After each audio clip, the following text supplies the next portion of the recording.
नमस्कार विद्यार्थी मित्रांनो, आज आपण युरोपातील प्रबोधन आणि विज्ञानाचा विकास हा जो पहिला धडा आहे, या पहिल्या धड्यामधला भाग 1 आणि भाग 2 आपण आज बघणार आहोत. यापूर्वी आपण इतिहासाचं जे पाठ्यपुस्तक आहे त्या पाठ्यपुस्तकामधलं आपण काय केलं की मुखपृष्ठ आणि मलपृष्ठ याची संपूर्ण सविस्तर अशी माहिती आपण पाहिलेली आहे की या पाठ्यपुस्तकामध्ये नेमकं दडले काय, त्याचं नेमकं बोलकं चित्र जे आहे ते आपल्याला काय सांगून जातं याविषयीची आपण जी माहिती आहे ती माहिती आपण पाहिलेली आहे.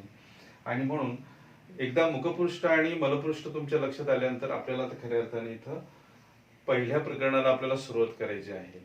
हे पहिलं प्रकरण जे आहे ना ते युरोपातील प्रबोधन आणि विज्ञानाचा विकास. तर यामध्ये काय आहे नेमकं हे आपल्याला पाहायचं आहे. तर यामध्ये जर पहिल्यांदा आपण पाहिलं तर युरोपमध्ये स्थूलमानाने 3 कालखंड आपल्याला पाहता येतील.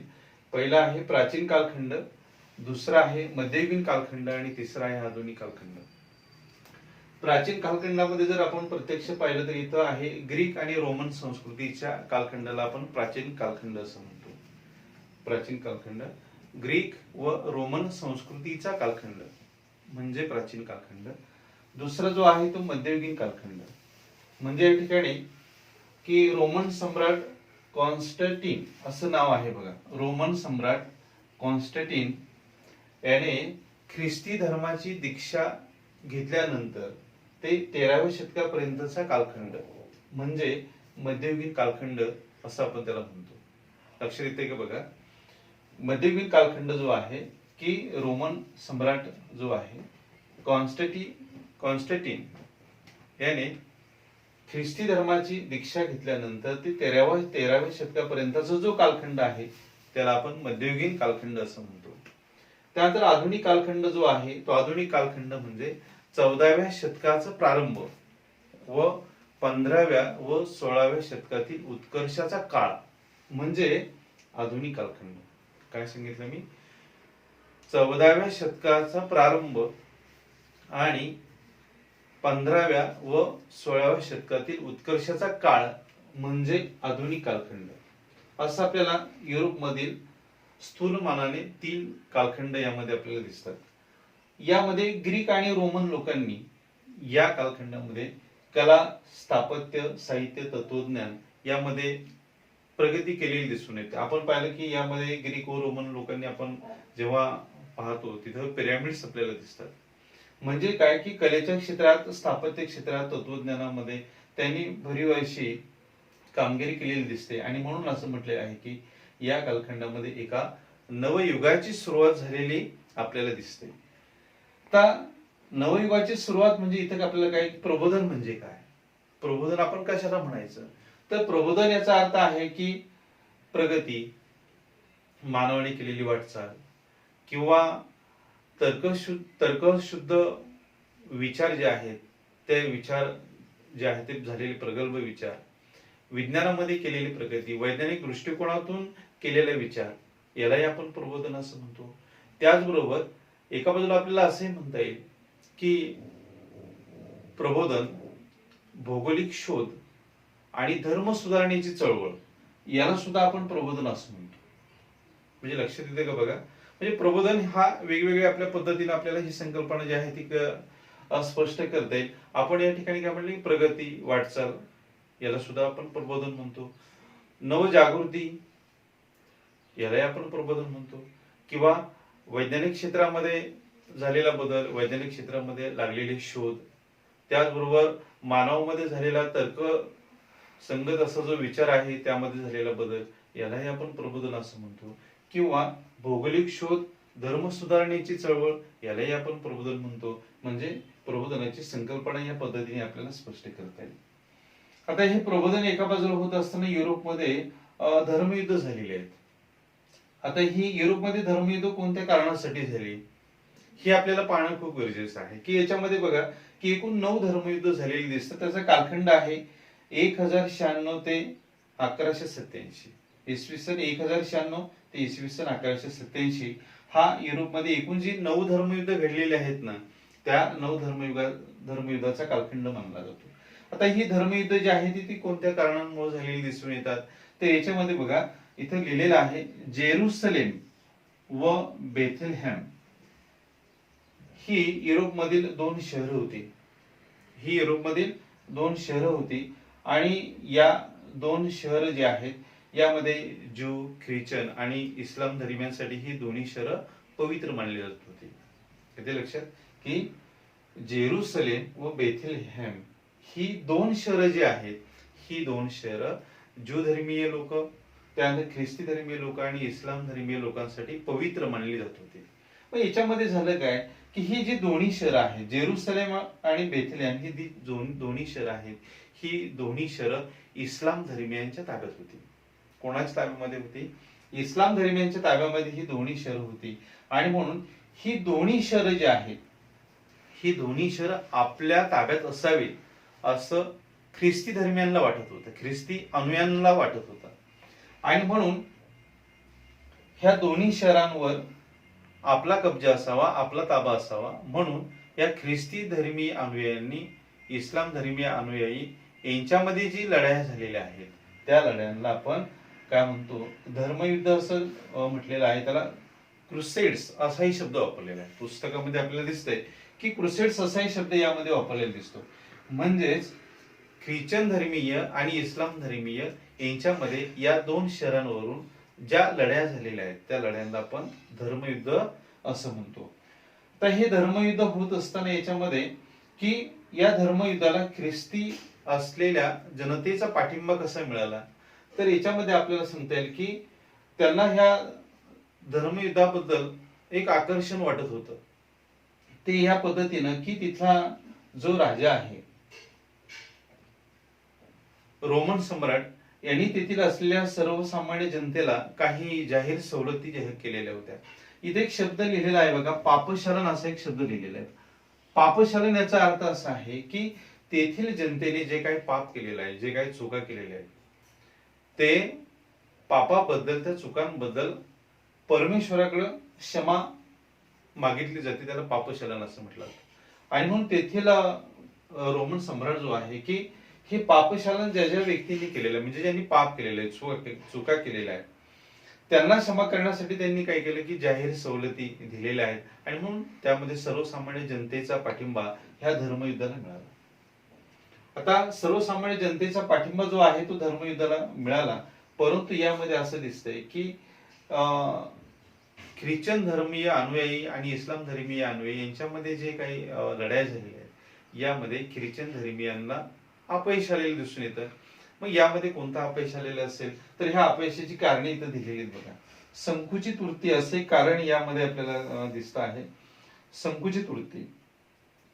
मग आता ही ख्रिस्ती धर्मियांमध्ये या धर्मयुद्धाकडे पाहण्याची जी काही वृत्ती होती ती संकुचित स्वरूपाची होती.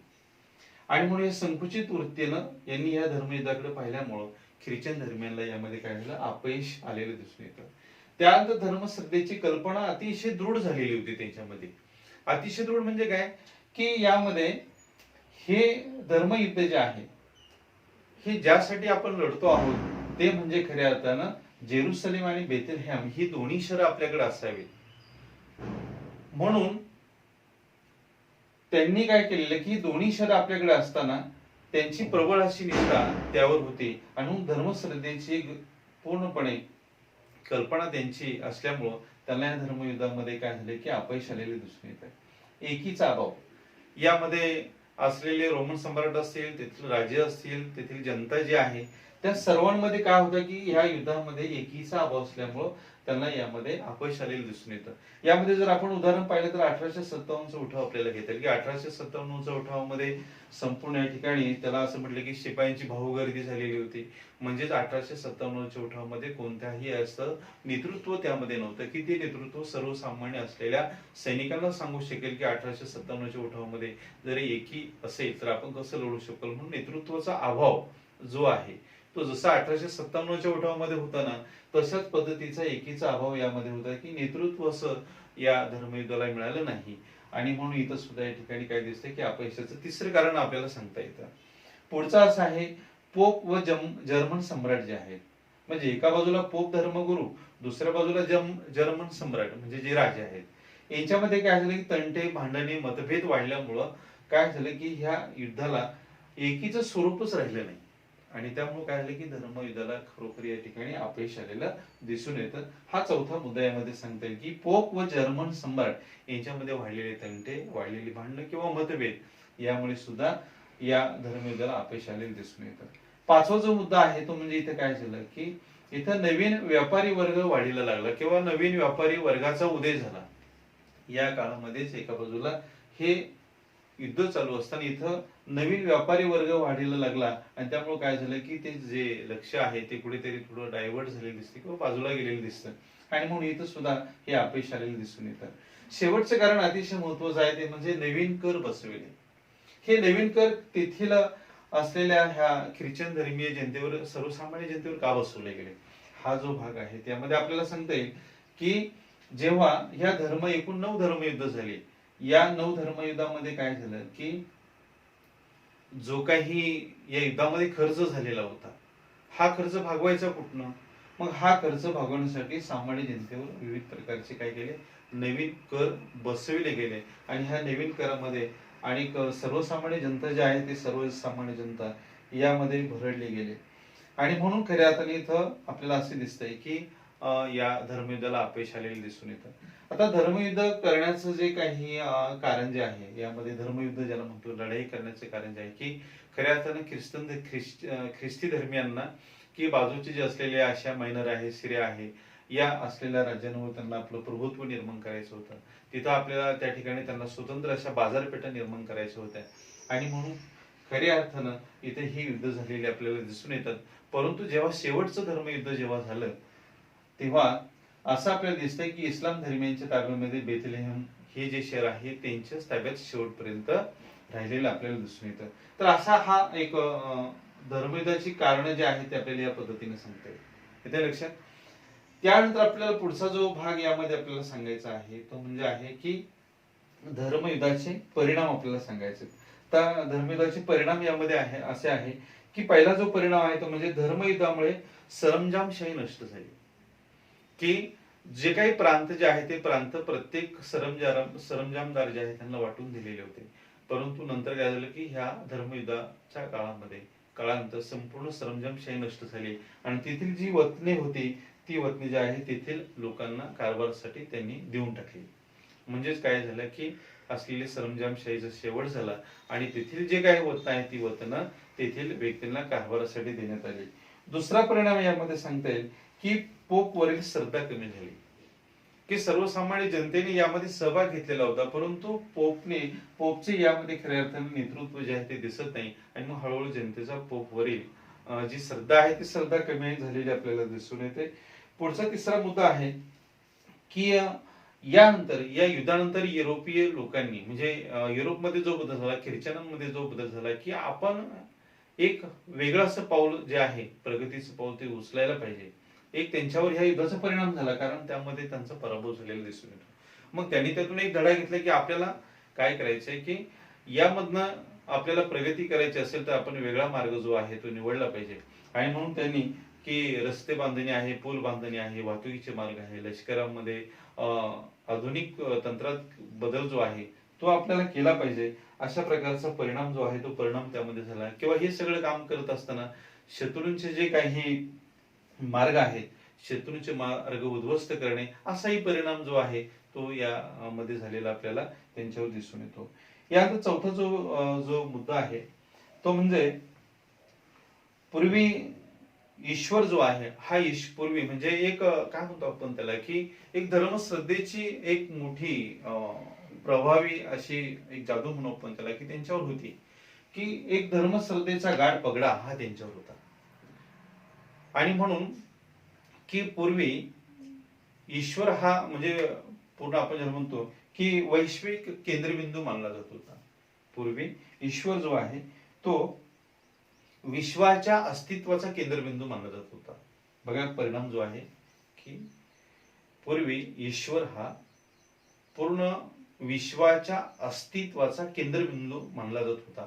परंतु यानंतर एक बदल असा झालेला आहे की थोडं असलेली धर्मश्रद्धेवरची जी काही त्यांची भावना आहे ती कुठेतरी एक कमी झालेली दिसून येते. म्हणजे त्या अगोदरचा भाग जर पाहिला तर हे धर्मश्रद्धेमध्ये अगदी त्यामध्ये वाहून गेलेली लोक दिसतात. म्हणजे काय की त्यामध्ये त्यांना धर्मश्रद्धेचा पगडा खूप होता.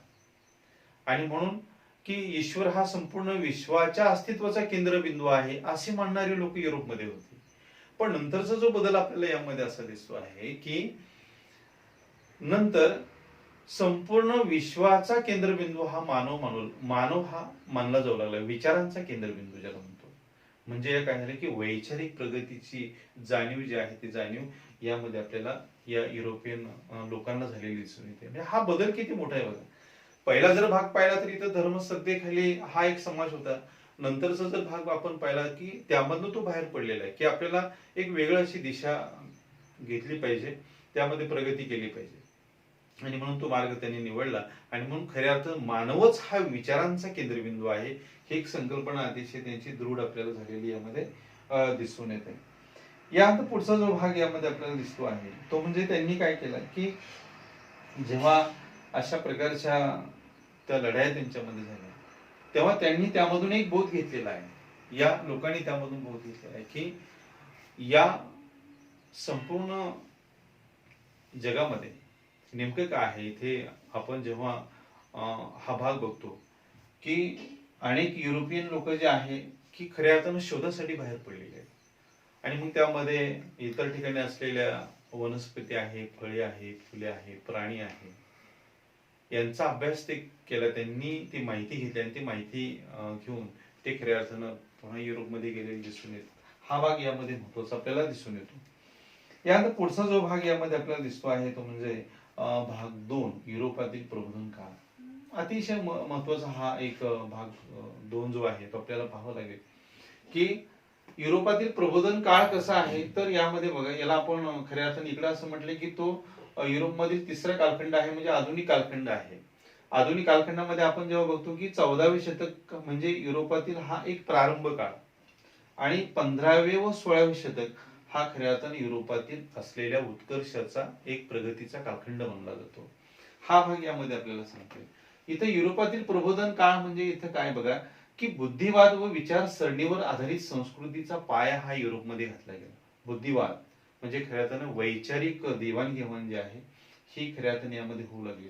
वैचारिक देवाणघेवाण यामध्ये होऊ लागली आणि त्यामुळं बुद्धिवाद व विचारसरणीवर आधारित वैचारिक विचारसरणीवर आधारित एक संस्कृतीचा पाया हा युरोपमध्ये घातला गेला. म्हणून 15वा आणि 16वा शतक जे आहे तो अतिशय उत्कर्षाचा काळ जो आहे तो काळ या ठिकाणी मानला जातो. त्यानंतर इथं दुसरा मुद्दा यामध्ये आहे की वैश्विक रहस्य जे आहे की खऱ्या अर्थाने ह्या संपूर्ण जगामध्ये ह्या विश्वामध्ये काय वैश्विक रहस्य दडलेले आहे ते वैज्ञानिक दृष्टिकोनातून शोधण्याचा प्रयत्न केला. हा मुद्दा महत्वाचा आहे की वैश्विक रहस्य ह्या विश्वामधली रहस्य काय आहेत ती रहस्य वैज्ञानिक दृष्टिकोनातून शोधण्याचा प्रयत्न त्यांनी केला. आणि मग इथं असं म्हटलंय की ईश्वर हा विश्वाचा केंद्रबिंदू हा पूर्वी मानला जात होता. परंतु नंतर जेव्हा युरोपातील प्रबोधन काळ म्हणजे उत्कर्षाचा काळ जेव्हा सुरू झाला तेव्हा खऱ्या अर्थानं हा जो काळ आहे तो मानवी विचारांचा केंद्रबिंदू ठरला. हा इथं महत्वाचा भाग आपल्याला यामध्ये सांगताय.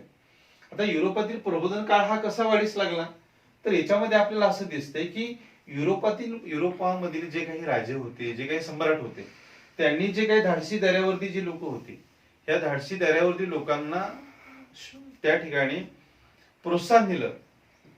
आणि प्रोत्साहन दिल्यामुळे अनेक आपल्याला दिसतात की अनेक धाडसी ही दऱ्यावरती ही युरोपमधून बाहेर पडलेले दिसतात की जगाचा शोध घेण्यासाठी हे धाडसी दऱ्यावरती जे आहे ते बाहेर पडलेले दिसून येतात. आणि म्हणून जेव्हा ही दऱ्यावरती जे आहेत हे बाहेर पडले आणि तिथून खऱ्या अर्थानं युरोपमध्ये खूप मोठं प्रबोधन जे आहे प्रबोधनाची चळवळ जी आहे ती चळवळ घडून आली. यामध्ये आपल्याला असं दिसतंय बघा एका बाजूला ही दऱ्यावरती बाहेर पडले त्यामुळे काय झालं की एका बाजूला त्यांना भौगोलिक शोध लागलेला दिसून येतो. भौगोलिक शोध लागल्यामुळे काय झालं की काही ठिकाणी आपण ज्याला म्हणतो जे प्रांत त्यांनी कब्जा केलेला होता तिथं सुद्धा त्यांनी काय केलं आपल्या धर्मसंस्थेचा पगडा जो आहे त्या असलेल्या राज्यांवर त्यांनी तसा प्रभाव निर्माण केला. ती एक चळवळ धर्मसुधारणेची चळवळ सुद्धा त्या माध्यमातून निर्माण आपल्याला झालेली दिसून येते. आणि म्हणून या प्रकरणाचं टायटलच असं आहे की युरोपातील प्रबोधन आणि विज्ञानाचा विकास. म्हणजे काय की ह्या माध्यमातून विश्वाचे रहस्य शोधण्याचा प्रयत्न त्यांनी केला आणि एका बाजूला वैज्ञानिक दृष्टिकोनातून त्यांनी त्याचं संशोधन करण्याचा प्रयत्न केलेला दिसून येतो. आणि म्हणून इथं हा एक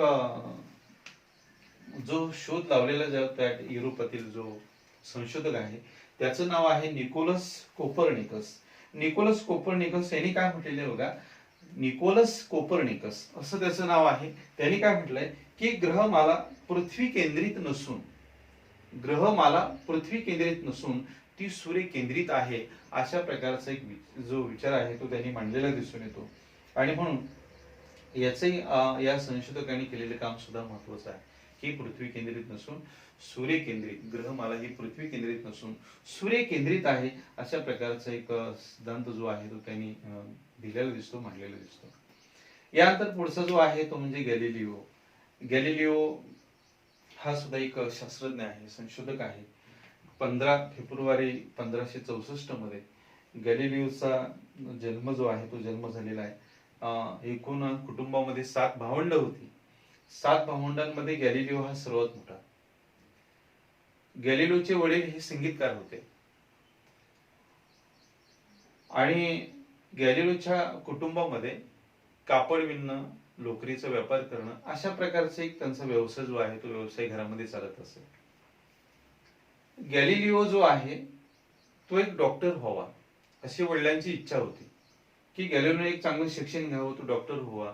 आणि म्हणून इटलीमधील जे विद्यापीठ आहे त्या विसा विद्यापीठामध्ये त्याला प्रवेश मिळून दिला. आणि हा प्रवेश मिळाल्यानंतर गॅलिलिओचं लक्ष काय तिथे लागेना. गॅलिलिओ तिथून निघून आला आणि निघून आल्यानंतर त्यांनी काय केलं की काम करत करत त्या ठिकाणी आपलं पोट भरण्याचा प्रयत्न हा गॅलिलिओने केलेला दिसून येतो. हे करत असताना गॅलिलिओचं जर पाहिलं तर गॅलिलिओने जे काही महत्वाचे शोध लावलेले आहेत त्यामध्ये गॅलिलिओने 1609 मध्ये दुर्बिणीचा शोध लावलेला आहे. दुर्बिणीचा शोध लावल्यानंतर खऱ्या अर्थानं खगोलशास्त्र आणि संशोधनाला गती मिळालेली दिसते. खगोलशास्त्र आणि संशोधन याला गती मिळाली. 1609 मध्ये गॅलिलिओने दुर्बिणीचा शोध लावला. Objective, most important objective question की गॅलिलिओचा शोध कोणी लावला. 1609 मध्ये गॅलिलिओने 1609 मध्ये दुर्बिणीचा शोध आपल्याला लावलेला दिसून येतो. हा भाग यामध्ये महत्वाचा आहे. जेव्हा दुर्बीण शोधली तेव्हा खऱ्या अर्थाने खगोल आणि संशोधनाला यामध्ये गती मिळाली आणि म्हणून गॅलिलिओला प्रायोगिक विज्ञानाचा जनक असं गॅलिलिओला म्हटलेलं आपल्याला दिसून येते. सूर्यावरील डागाचे निरीक्षण करणारा पहिला शास्त्रज्ञ, अतिशय महत्वाचा प्रश्न आहे. सूर्यावरील डागाचे निरीक्षण करणारा पहिला शास्त्रज्ञ जर कोण असेल तर तो म्हणजे गॅलिलिओ. सूर्यावरील डागाचे निरीक्षण करणारा पहिला शास्त्रज्ञ म्हणजे गॅलिलिओ होय. तर म्हणून या सर्व गोष्टीसाठी गॅलिलिओला एक प्रायोगिक विज्ञानाचा जनक असं म्हणतात. म्हणजे जे ऑब्जेक्टिव्ह प्रश्न आहेत त्यामध्ये खूप महत्वाचे मी तुम्हाला सांगितलं बघा. गॅलिलिओची माहिती आपण यामध्ये पाहिली की 15 फेब्रुवारी 1564 मध्ये गॅलिलिओचा जन्म हा इटलीमध्ये झाला. 7 भावंड होती. 7 भावंडांमध्ये गॅलिलिओ हा सर्वात मोठा होता. त्याचे वडील संगीतकार होते. कुटुंबामध्ये कापड विणणं, लोकरीचा व्यापार करणं अशा प्रकारचा व्यवसाय चालू होता. वडील संगीतकार होते परंतु गॅलिलिओने एक डॉक्टर व्हावं असं त्यांना वाटत होतं. परंतु गॅलिलिओचं लक्ष त्यामध्ये लागेना म्हणून गॅलिलिओ तिथून त्या विद्यापीठातून परत आला. स्वतः त्या ठिकाणी काम करून आपलं पोट भरण्याचा त्याने दिनक्रम चालवला. परंतु हे सगळं करत असताना गॅलिलिओचं जर पाहिलं तर ते भौतिक शास्त्रज्ञ, गणितज्ञ आणि एक तत्वज्ञही होता. आणि 1609 मध्ये त्यांनी दुर्बिणीचा शोध लावला. खगोल आणि विज्ञानाला एक प्रकारची गती जी आहे ती गती त्यांनी दिलेली आपल्याला दिसून येते. म्हणून खऱ्या अर्थानं गॅलिलिओ जो आहे तो म्हणजे त्यांना प्रायोगिक विज्ञानाचा जनक जे आहे असं म्हटलेलं आपल्याला दिसून येतं. पुढचा यातला मुद्दा होता की सूर्यावरील डागाचे निरीक्षण करणारा पहिला शास्त्रज्ञ हा गॅलिलिओ मानला जातो. सूर्याभोवती गॅलिलिओने आणखीन शोध लावला की सूर्याभोवती म्हणजे सूर्याला स्वतःभोवती प्रदक्षिणा करण्यास 27 तास लागतात. हाही गॅलिलिओने शोध लागला की सूर्याला स्वतःभोवती प्रदक्षिणा पूर्ण करण्यासाठी 27 तास लागतात असं गॅलिलिओ या ठिकाणी म्हणतो आहे. हा भाग यामध्ये महत्वाचा आहे. त्याचबरोबर गॅलिलिओने जेव्हा हा एक 17 वर्षाचा असताना म्हणजे तो पिसा जे विद्यापीठ आहे तिथून बाहेर आल्यानंतर हे सगळं करत असताना गॅलिलिओ हा 17 वर्षाचा असताना तो एका चर्चमध्ये प्रवचन ऐकण्यासाठी गेला. तेव्हा त्या चर्चमध्ये एक झुंबर लावलेलं होतं. त्या चर्चमध्ये एक झुंबर लावलेलं होतं आणि हे झुंबर जे आहे त्या झुंबरकडे तो पाहत राहिला. ते एक झोका घेणारं असं झुंबर होतं. मग त्याच्यावरून त्याच्या लक्षात आलं की त्या झुंबर जे आहे त्या झुंबराचा आकार जो आहे तो लहान असो किंवा मोठा असो, परंतु त्याला लागणारी जी काही गती जी आहे ती गती म्हणजे वेळ जो आहे तो वेळ सारखाच लागतो. म्हणजे एखाद्या असलेल्या त्या झोका आहे त्या झोका जरी आपण हे केला मागे पुढे केला तरी त्या झोक्याला लागणारा जो वेळ आहे तो वेळ हा प्रत्येक गोष्टीला सारखा लागतो. मग त्याचं वजन जे आहे ते वजन कमी जास्त जरी असलं तरी वेळ हा सारखाच लागतो. परंतु जर त्या झोक्याची दोरी जी आहे ती जर आपण लांबवली तर त्याचा वेळही वाढतो. आणि म्हणून एक लंबकाचे घड्याळ अशा प्रकारचा शोध गॅलिलिओने लावलेला दिसून लंबकाचे घड्याळ. आणि म्हणून गतीचे नियम हे गॅलिलिओने आपल्याला तयार केलेले दिसून येतात. आणि म्हणून गॅलिलिओचे कार्य जे आहे ते युरोपमध्ये आपल्याला खूप मोठ्या प्रमाणामध्ये दिसतात. असे महत्वाचे शोध हे युरोपमध्ये लागलेले दिसून येतात. पुढचा जो मुद्दा आहे तो म्हणजे कॅथोलिक चर्च. कॅथोलिक चर्च आता म्हणजे इथं काय की सर्वसामान्य जनतेवर नियंत्रण करणारी संस्था, सर्वसामान्य जनतेवर नियंत्रण करणारी संस्था म्हणजे कॅथोलिक चर्च. ह्या कॅथोलिक चर्च मध्ये असणारे जे काही धर्मगुरू जे आहेत ख्रिस्ती आपण ज्याला म्हणतो ख्रिस्ती धर्मगुरू, हे सर्वसामान्य जनतेची खूप मोठ्या प्रमाणामध्ये आर्थिक पिळवणूक करत असत. हे लक्षात. म्हणजे कॅथोलिक चर्च म्हणजे काय, इथं मी पहिला मुद्दा मांडला की सर्वसामान्य जनतेवर नियंत्रण ठेवणारी संस्था म्हणून या कॅथोलिक चर्चचा उल्लेख केला जातो. मग इथं जे काही धर्मगुरू जे आहेत हे धर्मगुरू सर्वसामान्य जनतेची खूप मोठ्या प्रमाणामध्ये आर्थिक पिळवणूक करत असत आणि त्यामध्ये हे असलेले सर्वसामान्य जनता भरडली जात होती. दुसरी यामध्ये ह्या का सांगता येईल आपल्याला की बायबल जो ग्रंथ आहे, येशू ख्रिस्तानी लिहिलेला बायबल ग्रंथ जो आहे, ह्या बायबल ग्रंथाविषयी जर तेथील जनतेने जर काही विविध स्वरूपाचं जर भाष्य केलं, पहा की बायबल या ग्रंथाविषयी विविध स्वरूपाची आपली मतं मांडली, विविध स्वरूपाचं भाष्य जर त्या ग्रंथावर केलं तर त्यामध्ये हे धर्मगुरू सर्वसामान्य जनतेला मृत्यूदंडाची शिक्षा देत असत. म्हणजे किती भयंकर अशा पद्धतीनं ही पिळवणूक जी आहे ती चाललेली होती. म्हणजे बायबल ग्रंथाविषयी इतरांनी आपलं मत मांडूच नाही अशी त्या धर्मगुरूंची कल्पना झालेली होती. म्हणून कोणी जर मांडलं तर त्याला मृत्यूदंडाची शिक्षा ही ठरलेली असायची. तर अशा प्रकारे यामध्ये कॅथोलिक चर्चेमध्ये चालत असत. म्हणून सर्वसामान्य जनतेने या धर्मगुरूंनी विरुद्ध आवाज उठवण्याचा प्रयत्न जो आहे तो आवाज उठवण्याचा प्रयत्न हा त्यामध्ये केलेला दिसून येतो. आणि म्हणून या सर्व लोकांच्या विचारातून एक मानवतावादी विचारसरणी जी आहे ती मानवतावादी विचारसरणी ही पुढे आलेली आपल्याला दिसून येते. हा भाग यामध्ये आपल्याला सांगता येईल. पुढचा यामधला भाग आहे की आधुनिक विज्ञान व कलेचा विकास. युरोपियन लोकांनी आधुनिक विज्ञान आणि कलेच्या क्षेत्रामध्ये महत्वपूर्ण कामगिरी केलेली होती. आणि ती कामगिरी करत असताना यामध्ये आपल्याला दिसते की वेगवेगळ्या प्रकारचे शोध जे आहेत ते शोध लागलेले होते. आपल्याला कलेच्या क्षेत्रामध्ये साहित्याच्या क्षेत्रामध्ये त्यांनी प्रगती केली होती. इलियड व ओडिसी ही दोन अशा प्रकारची काव्य हे युरोपमध्ये निर्माण झालेली होती. त्याचबरोबर तैलचित्राचं सुद्धा निर्मिती त्यामध्ये झालेली होती. लिओनार्डो दे विंची यांनी मोनालिसा नावाचं चित्र जे आहे ते तैलचित्र तयार केलेलं होतं. मोनालिसा ही खऱ्या अर्थानं एक नैसर्गिक चित्र आहे.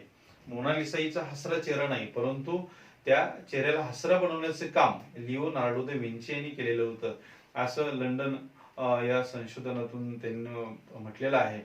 आणि म्हणून लिओनार्डो दे विंची यांनी मोनालिसाचं तैलचित्र रंगवलेलं दिसून येतं. त्यानंतर एंजेलो जो आहे त्यांनी सुद्धा या तैलचित्राच्या माध्यमातून निर्मिती जी आहे ती केलेली दिसून येते. Angelo Mona Lisa. एंजेलो हा मायकेल एंजेलो असं त्याचं नाव आहे आणि त्यांनी सुद्धा या तैलचित्राची निर्मिती केलेली दिसून येते. पण इथं आपल्याला लिओनार्डो दे विंची यांनी मोनालिसा हे जे चित्र आहे ते काढलेले दिसतात. त्या चेहऱ्याला हसरं बनवण्याचं काम हे त्यांनी केलेलं दिसून येतं. त्यामुळे या क्षेत्रामध्ये भाग दिसून येतो. आता हे मोनालिसाचे चित्र आहेत पॅरिस मधील सीना नदी जे आहे तिथं सीना नदीमध्ये लुर्व असं नाव आहे. लुर्व सीना नदी म्हणजे पॅरिसमध्ये सीना नदी आहे तिथे लुव्र असं एक संग्रहालय जे आहे, त्या संग्रहालयामध्ये मोनालिसाचं चित्र जे आहे म्हणजे लिओनार्डो दा विन्सी यांनी जे तैलचित्र तयार केलेलं आहे ते तैलचित्र तिथं आहे. आणि तिथं जवळपास जर पाहिलं तर म्हणजे 80 लाख जवळपास दरवर्षी पर्यटक तिथं ते मोनालिसाचं चित्र पाहण्यासाठी जातात. म्हणून त्या साहित्याच्या कलेच्या क्षेत्रामध्ये युरोपमध्ये प्रबोधन खूप मोठ्या प्रमाणामध्ये झालं होतं असं आपल्याला या ठिकाणी म्हणता येईल. पुढे आपल्याला असे दिसते की अनेक वैधानिक संस्था निर्माण झालेल्या होत्या आणि वैधानिक संस्थेच्या माध्यमातून युरोपियन राष्ट्रांमध्ये किंवा युरोपियन लोकांमध्ये विचारांची देवाणघेवाण सुरू झालेली होती. यामध्ये आपण जर पाहिलं तर अनेक युरोपमध्ये काही संस्था निर्माण झालेल्या होत्या.